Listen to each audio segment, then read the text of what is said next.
So we're on chapter 13, and we have got to 13 part 2, and we were going over the history of England in your world history book, and we got to an important document called the Magna Carta.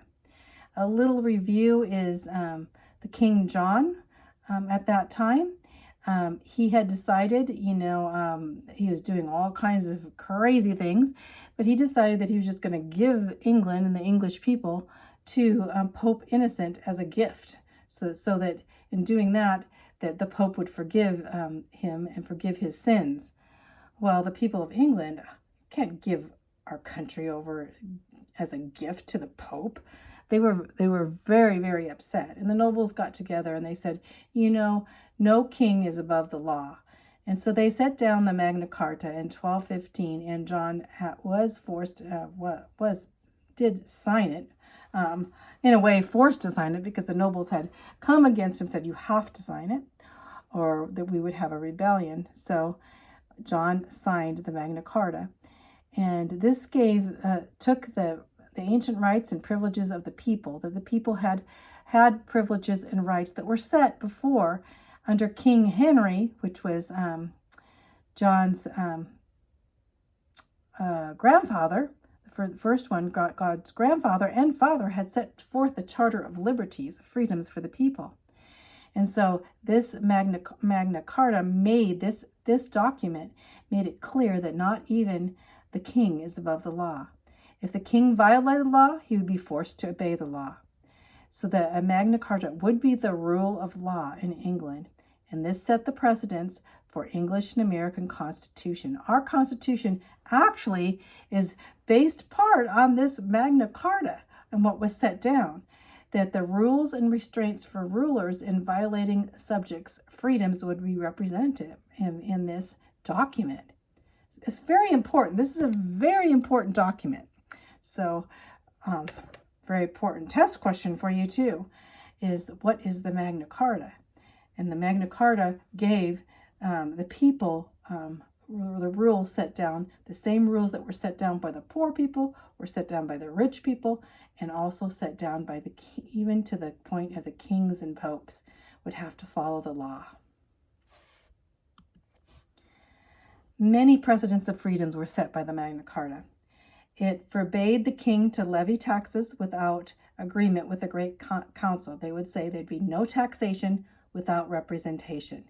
The people had to be represented there. A king couldn't come and say, I'm going to tax you. I don't care.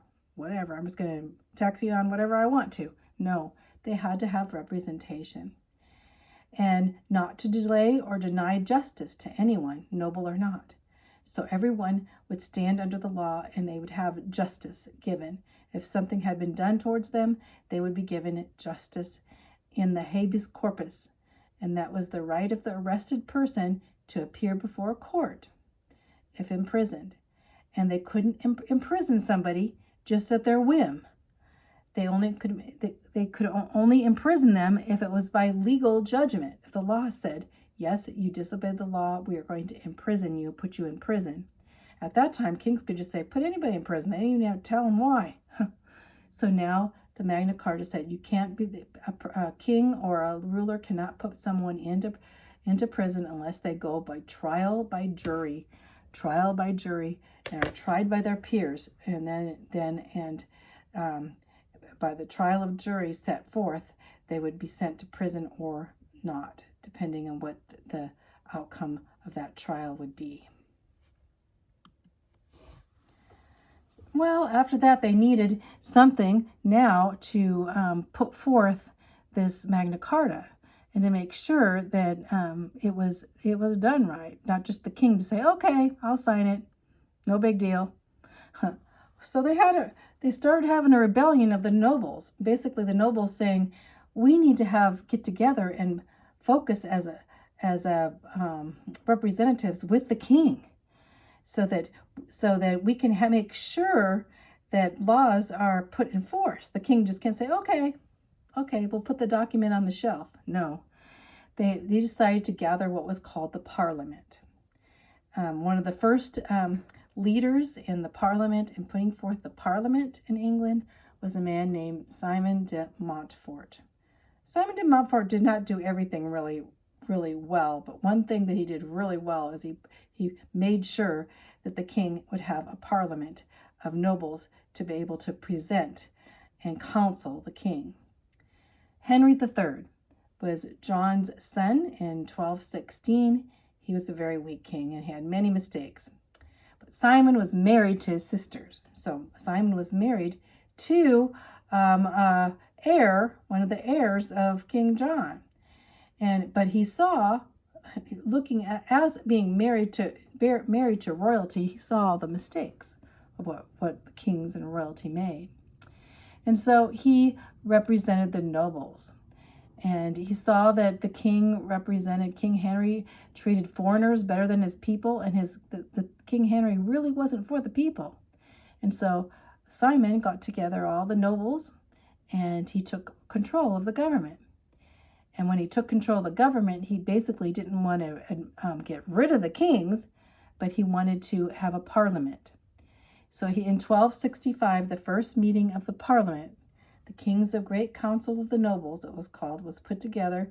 The parliament, parler means to speak in French, so that they could speak and advise the king and how important the parliament would be. Even today, England has a parliament. The parliament is to the advice, giving advice and to what the king should do. And this was the beginnings of representative government, Republican type government, when the people would be represented there. The king just couldn't do anything and say, I could do anything with people I want. So they would have a representative government through the parliament. Remember that name, parliament. The next king was Henry III's son. Henry III was weak.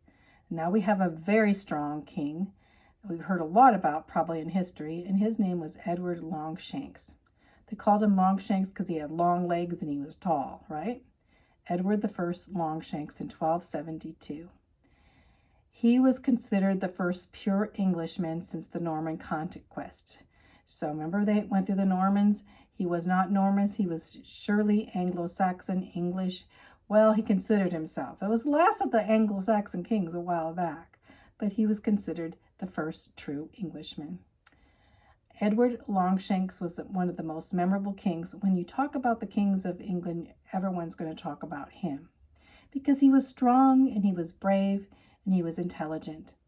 But one of the things he wanted to do, he wanted to unite Scotland and Wales with England, and so he had battles. So you have a lot of movies with the battles of Scotland and Wales against England because he wanted to control Scotland and Wales. And so, you have some of these movies that are coming up even now as the Welsh.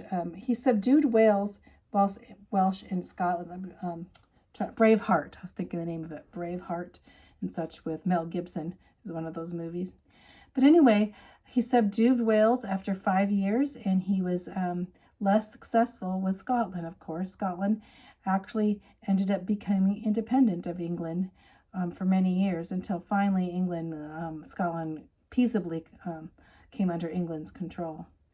He warred with France. So Edward Longshanks had his wars with France over English possessions in France. And he was very considerate of the middle class. So he had some very, as a strong king, some very important things that he did. Parliament with Longshanks, he set up the model parliament in 1295 to advise him. And he took 2 representatives from each state, kind of like ours. We have 2 senators from each state, right? And he called in many of these parliaments because he needed money for war. So he'd call in the people when he needed money, of course, to see if he could take money. He never just took the money of the people, but he made sure that taxes were done through the parliament.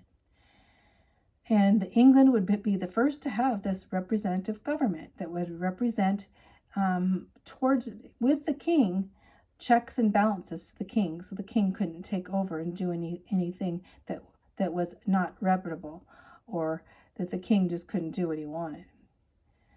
And so basically thinking Longshanks is pretty much the ancestor of all the free governments of representative government. So even our government in this point. So let's find a little bit about him here. Age 33 to 68. He ruled as king. He was the eldest son of Henry III, was a weak king. He married Eleanor, a Spanish Eleanor, not the Eleanor of Aquitaine. And then he married a French. So he married into the Spanish and the French. And he had 11 children. He was buried in Westminster Abbey. So there you can see his grave. Longshanks, because he was over 6 feet tall. He fought the wars against the Scots King Bruce and King Robert the Bruce, and was called the Hammer of the Scots because he fought with the Scotland, because he wanted to take over Scotland. And he formed the model parliament in 1295, bringing together the knights and the clergy and the nobles and the burgesses of the cities, bringing the lords and commoners together for the first time. Edward Longshanks, one of the most famous of English kings. So Longshanks' son was very unworthy successor. He was selfish, he was manipulative, he didn't love the people, and he basically set up his son Edward III to rule. And this ruler, Edward III, was during the time of John Wycliffe and a lot of persecution. In fact, the Canterbury Tales was written during this time, what was going on. So we have Edward Longshanks and his son and grandson, both very weak type rulers. But the Parliament. So the Parliament was what's so important at this time, because the Parliament now had expanded its powers. Here's pictures of the Parliament meeting with the king. And it had two institutions. Once was the House of Lords. The House of Lords had the nobles in the church, those top leaders in the House of Lords. And then they had the House of Commoners, or the House of Commons, and that's all the other people of England. And it's kind of, the Parliament now is kind of similar to our government when we have the House of Representatives and the House of Senate. So we're going to learn in how a lot of different things that we took from England, including the rights in the Magna Carta, and to the Parliament being so important that we have a representative type society. So we're going to go on to the next section, and we're going to go on to France. We have to study about France becoming a nation, and on to Spain and Portugal. And then what happened? A great, amazing thing happened in all these nations.